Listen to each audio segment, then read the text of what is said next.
మనం చదివినట్లయితే లూకాసు వార్త 23వ అధ్యాయము 34వ వచనాన్ని చూద్దామండి. ఇలాగూ రాయబడి ఉంది, యేసు, తండ్రి, వీరేమి చేయుచున్నారో వీరెరుగరు గనుక వీరిని క్షమించుమని చెప్పాను. వారు ఆయన వస్త్రములను పంచుకుంటకే చీట్లు వేసిరి.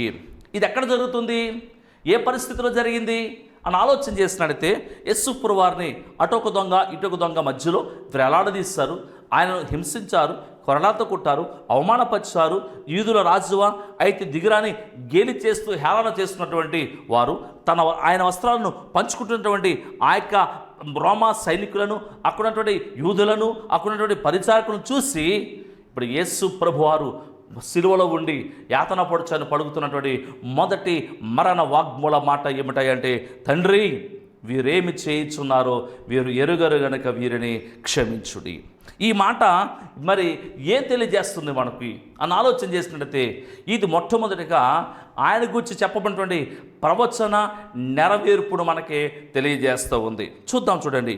యెషయా గ్రంథము 53వ అధ్యాయము 12వ వచనంలో ఇలాగూ రాయబడింది, కావున గొప్పవారితో నేను అతనికి పాలు పంచిపెట్టేదను, గనులతో కలిసి అతడు కొల్ల సొమ్ము విభాగించుకొనెను. ఎలయనగా మరణము నొందినట్టు అతడు తన ప్రాణమును దారపోసెను, అతిక్రమం చేయవారిలో ఎంచబడిన వాడాయను, అనేకుల పాపమును భరించుచు తిరుగుబాటు చేసిన వారిని గూర్చి విజ్ఞాపన చేసెను.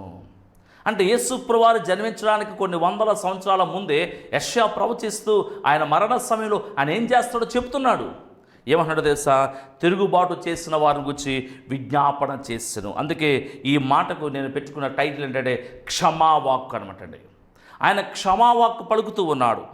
ఇది ఆయన ఈ మాట ఏం తెలియజేస్తుందంటే, దేవుడు నియమించినటువంటి తన గురించి చెప్పినటువంటి ఆ ప్రవచనమునైనా నెరవేరుస్తూ ఉన్నాడు. రెండవ విషయము, ఈ యొక్క మరి మాట ఏం తెలియజేస్తుంది మనకి? ఈ మొదటి మాట అని ఆలోచన చేసినట్టయితే ఈ మొదటి మాట ఏం తెలియజేస్తుందంటే, ప్రార్థన యొక్క శక్తిని గూర్చి మనకి తెలియజేస్తూ ఉంది. అంటే ప్రార్థన ఎంత శక్తివంతమైనది, ప్రార్థన ఎంత ప్రభావం కలిగింది అనే విషయం తెలియజేస్తుంది. మూడో పాయింట్ ఏం తెలియజేస్తుందంటే, మన జీవితంలో ఎదురైనటువంటి ఏ పరిస్థితి అయినా సరే, ఏ స్థితి అయినా సరే, అది ప్రార్థనా పరిధిని దాటి లేదని చెప్తుందండి. ఎలా చెప్తుంది మనకి అని ఆలోచన చేసినట్టయితే, ఇప్పుడు యేసుప్రభు వారు మరి సిలువలో వేలాడుతూ ఎవరి కోసం ప్రార్థన చేస్తున్నాడు, ఏమని ప్రార్థన చేస్తున్నాడు అంటే, తండ్రి, వీరేమి చేస్తున్నారో వీరు ఎరుగరు గనుక వీరిని క్షమించండి, వారికి క్షమాపణ కలగాలి, వారి పాప క్షమాపణ పొందుకోవాలి, వారు పశ్చాత్తాపడాలి, వారు రక్షణలోకి రావాలి, సత్యాన్ని గ్రహించాలి అని ప్రార్థన చేస్తాడు ఆయన. మరి ఆయన ప్రార్థన చేసినట్టునే వారు మారుమనసు పొందారా? లేదే. ఆయన చనిపోయాడు, సమాధి చేయబడ్డాడు, తిరిగి లేచాడే. కానీ ఆయన చేసిన ఏ ప్రార్థన కూడా వృధా కాలేదు. అలా మనం చేసే ఏ ప్రార్థన కూడా వృధా కాదు అని ఈ మాట తెలియజేస్తుంది. యేసుప్రభు ప్రార్థించినటువంటి 50 రోజుల తర్వాత ఆ ప్రార్థన యొక్క నెరవేర్పు మనం చూడగలుగుతున్నాం. అపోస్తుల కార్యములు 2వ అధ్యాయము 36-37 వచనాలు మనం చదివినట్టయితే ఇలాగూ రాయబడి ఉంది, పేతురు గారు 11 మంది శిష్యులతో కలిసి నిలబడి అక్కడ ఉన్నటువంటి జనసమూహాన్ని చూసి వారికి వాక్యాన్ని బోధిస్తూ వారితో ఆయన చెప్తున్న మాట, మీరు సిలువ వేసిన ఈ యేసునే దేవుడు ప్రభువుగాను క్రీస్తుగాను నియమించెను. ఇది ఇశ్రాయేలు వంశమంతయు రూఢిగా తెలుసుకొనవాలని చెప్పెను. పేతురు ఈ మాట చెప్పగానే అక్కడ వింటున్న వారు కొంతమంది వాళ్ళు ఏమంటున్నారో చూడండి. వారు ఈ మాట విని హృదయంలో నొచ్చుకొని, అంటే వారి హృదయాల్లో సంతాపపడి, వారి హృదయాల్లో బాధపడి వారు అన్నారు, సహోదరులారా, మేమేమి చేతుమని పేతురును కడమ అపోస్తుని అడుగగా పేతురు అన్నాడు, అయ్యా, మీరు మారుమనసు పొంది పాప క్షమాపణ నిమిత్తము ప్రతివాడు యేసుక్రీస్తు నామమున బాప్తిసం పొందండి, అప్పుడు పరిశుద్ధాత్మను వరమును మీరు పొందుకుందరు. ఇప్పుడు పేతురు చెప్తున్నాడు, మీరు సిలువ వేసినటువంటి ఈ యేసునే. ఎవరు సిలువ వేశారో, ఎవరు సిలువ వేయాలని అరిచారో, ఎవరు సిలువ వేయాలని కేకలు వేశారో వారిని చూసి పేతురు చెప్తున్నాడు, మీరు సిలువ వేసినటువంటి ఈ యేసునే దేవుడు తిరిగి లేపడయా.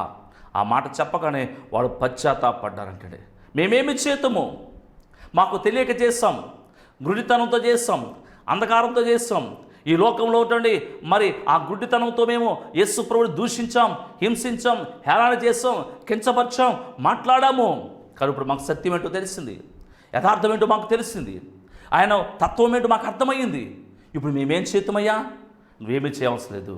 పాపక్షమాపణ పొందండి, నీ తప్పిదాలు ఒప్పుకోండి, నీ మనసు ప్రాయశ్చిత్తం పొందండి అని అక్కడ తెలియజేసినట్టుగా మనం చూడగలుగుతున్నాం. కాబట్టి ప్రార్థనలో పరిధిని దాటి ఏది కూడా లేదు అనే విషయం మనకు అర్థమవుతుంది. మన జీవితంలో కూడా అంతే.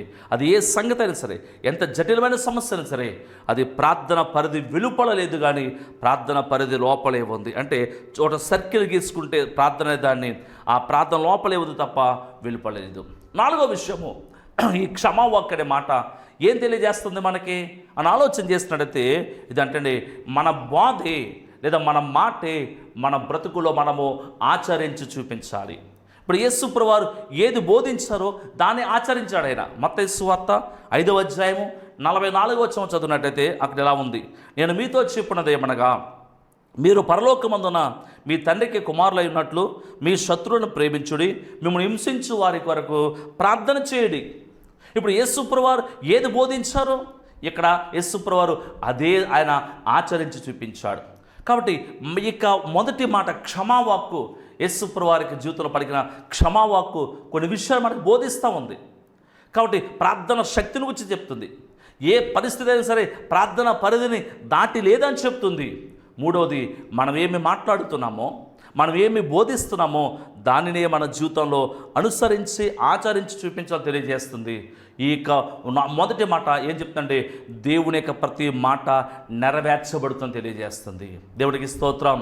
రెండవ మాటకు వచ్చినట్టయితే దేవుని బిడ్డలారా, రెండవ మాటకు వచ్చి లోకాసు వార్త 23వ అధ్యాయము 43వ వచనంలో ఇలాగూ రాయబడి ఉంది, అందుకైనా వానితో, నేడు నీవు నాతో కూడా పరదేశంలో ఉందువని నిశ్చయముగా నీతో చెప్పుచున్నాను నేను. ఇప్పుడు యేసు ప్రభువారు సిలువలో వేలాడుతున్నటువంటి సమయంలో ఇటువైపు ఒక దొంగ, ఇటువైపు దొంగ వేలాడుతున్నారు. ఒక దొంగ అంటున్నాడు, అయ్యా నువ్వు రక్షకుడు అయితే, యేసు ప్రభు అయితే నిన్ను నువ్వు రక్షించుకుని మమ్మల్ని కూడా రక్షించవచ్చు కదా. ఇప్పుడు పక్కడు అన్నాడు, రే ఊరుకురా, నీకు నాకు ఈ శిక్ష తగిందే, మనమంటే నేరాలు చేస్తాం, ఘోరాలు చేస్తాం, కానీ ఆయన నీతిమంతుడు, ఆయన ఏం చేస్తాడు, ఆయన పరిశుద్ధుడు, ఆయన ఏం చేస్తాడు అని యేసు ప్రభుతో అన్నాడు. యేసయ్యా నీవు నీ రాజ్యంతో వచ్చినప్పుడు నన్ను కూడా జ్ఞాపకం చేసుకో ప్రభువా అన్నప్పుడు, ఇప్పుడు యేసు ప్రభువారు చెప్తున్న మాట, నేడు నీవు నాతో కూడా పరదేశంలో ఉందువని ఆయనతో చెప్పాడు. ఈ మాట ఆయన పలుకుతున్నప్పుడు మనకేం తెలియజేస్తుంది? ఈ మాట మనకి ఒక రెండు విషయాలు మనకు తెలియజేస్తుంది. ఏమిటంటే, ఎవరైతే ఆయన శరణు కోరతారో, ఎవరైతే యేసు ప్రభువా నీవే నాకు దిక్కు అనుకుంటారో, ఆయన శరణు కోరుకుంటారో, ఆయన వేడుకుంటారో, వారి జీవితాలకి దేవుడు ఒక నిశ్చయతనిస్తాడు, ఒక కన్ఫర్మేషన్ ఇస్తాడు దేవుడు.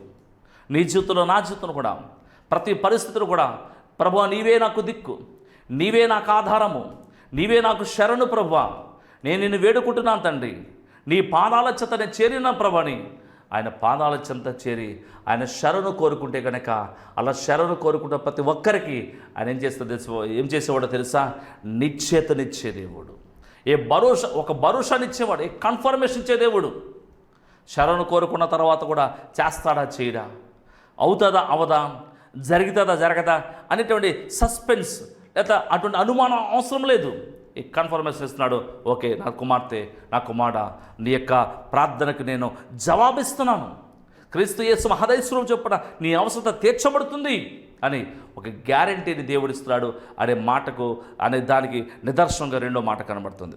దేవుని బిడ్డలారా, ఈ యొక్క మాట చూసినట్లయితే ఆయన వ్యాకులం చెందుతున్నాడు. మన పడవలసిన యాత్ర ఆయన పడ్డాడు, ఆయన వ్యాకులం చెందాడు. ఇక్కడ నువ్వు చేయాల్సిన పని ఏమీ లేదు. జస్ట్ నువ్వు ఎక్కడున్నావు అక్కడే నీ పాపాలు ఒప్పుకొని యేసు ప్రభుని రక్షకుడిగా అంగీకరించి ఆయనకు నీ హృదయాన్ని అప్పగిస్తే చాలు. ఇంకా యాతన పడవలసిన అవసరం లేదు, నువ్వు బాధపడవలసిన అవసరం లేదు. నువ్వు యేసు ఆల్రెడీ పడిన బాధగా సరిపోతుంది, నీకు రక్షణ ఊరకనే కలుగుతుంది. కళ్ళు మూసుకుందాం, ప్రార్థన చేసుకుందాం. పరిశుద్ధుడైన తండ్రి, మీ కొందనాలు స్తోత్రాలు చెల్లిస్తాం తండ్రి. నైనా ఈ యొక్క దినంలో ప్రభుడైనా, నీ శిలువ ధ్యానంలో నాయన ప్రభుడైనా, నీవు శిలువలో పలికినటువంటి 7 మాటలు నైనా, వాటి అర్థాలు ప్రభా మేము ధ్యానించడానికి పరిశుద్ధాత్ముడా మీరు మాకు ఇచ్చిన కృపను బట్టి మీకు వందనాలు. ఒక్కొక్క మాటను ప్రభా నీ వాక్యపు ఆధారాలతో ధ్యానించిన తండ్రి, నీ బిడ్డలు ప్రభా ఆ మాటలు మరలా విని ధ్యానించి ప్రభా వాటి ప్రకారంగానైనా తమ జీవితాలు సరిచేసుకునినైనా నీలో ముందుకు కొనసాగే భాగ్యం దయచేయండి ప్రభా. నువ్వు ఎందుకు ఈ లోకానికి వచ్చావు, ఎందుకు మా కొరకు శ్రమ పెట్టవు తండ్రి, ఎందుకు నీ ప్రాణాన్ని పెట్టవు తండ్రి, ఎందుకు నైనా 7 మాటలు నైనా మరణ వాగ్దానంగా నువ్వు పలికి ఉన్నావో తండ్రి, వాటి అర్థమేంటో మేము గ్రహించుకుని ఆ రీతిగా మా జీవితాలు మార్చుకుని ప్రభా నీలో ముందుకు కొనసాగే భాగ్యం దయచండి. ఈ వాక్యం బిడ్డల ప్రభా బలహీనంగా ఎవరైనా ఉంటే ప్రభా వారు ముట్టే స్వస్థపరచండి. కుటుంబ సమస్యలు ఉంటే విడుదల కలిగించండి ప్రభా. ఎగ్జామ్స్ రాసే బిడ్డల కొరకు ప్రార్థిస్తున్నాం. సమయోచిత తెలివి జ్ఞానం తెచ్చండి. నిరుద్యోగులకు ఉపాధి అవకాశాలు కల్పించండి. నీ బిడ్డలందరి యొక్క జీవనోపాధులు దీవించండి, ఆశీర్వదించండి ప్రభా. ఎవరే సమస్య బట్టి బాధపడుతున్నప్పటికీ యేసుక్రీస్తు అధికారము కలిగి నామలో నీ బిడ్డల కుటుంబాలలో కార్యము కలుగునుగాక, నీ బిడ్డల కుటుంబాలలో మేలు కలుగునుగాక ప్రార్థన చేస్తుందండి. విడుదల కలిగించి విమోచన కలిగించండి ప్రభా, సహాయం దయచండి ప్రభా. ఇవనైనా నీ బిడ్డలకైనా శిలువ ధ్యానాలలోనైనా నిన్ను గూర్చిన సత్యాలు బయలుపరచబడినట్లు వారి హృదయాలు తెరవమని ప్రార్థన చేస్తున్నాం తండ్రి. అట్టి కృపా కాపుతల సంధి నీ బిడ్డలకు మీరు మెండుగా తోడుండ దయచేస్తూ నమ్మచ్చు. యేసు పరిశుద్ధ నామం పేరట ప్రార్థించి అడిగి పొంది ఉన్నామా పరమ తండ్రి, ఆమేన్. తండ్రి అయిన దేవుని ప్రేమ, కుమారుడైన యేసుక్రీస్తు వారి కృప, పరిశుద్ధాత్మన్యుని సహవాస దీవెన మీకు మీ కుటుంబాలకు తోడే నడిపించునుగాక, ఆమేన్. దేవుని బిడ్డలారా, ఇంకా ఈ కార్యక్రమాలు మీకు ఆశీర్వాదకరంగా ఉంటే తప్పకుండా మాకు తెలియచేయండి, మేము మీ కొరకు ప్రార్థన చేస్తాం. అలాగే మా కార్యక్రమాలు మరి పాస్టర్ చిన్నరాజు అనేటువంటి యూట్యూబ్ ఛానల్ కూడా మీరు వీక్షించవచ్చు. అలాగే గ్రేస్ టీవీ మరి యూట్యూబ్ ఛానల్ కూడా ఈ కార్యక్రమాలు వస్తూ ఉంటాయి. గ్రేస్ టీవీ ఛానల్ కూడా మా కార్యక్రమం వస్తూ ఉంటాయి. మీరు ప్రార్థించండి, వీక్షించండి, మీ యొక్క సహకారం అనుగ్రహించండి. దేవుడు మీకు తోడే నడిపించును గాక, ఆమేన్.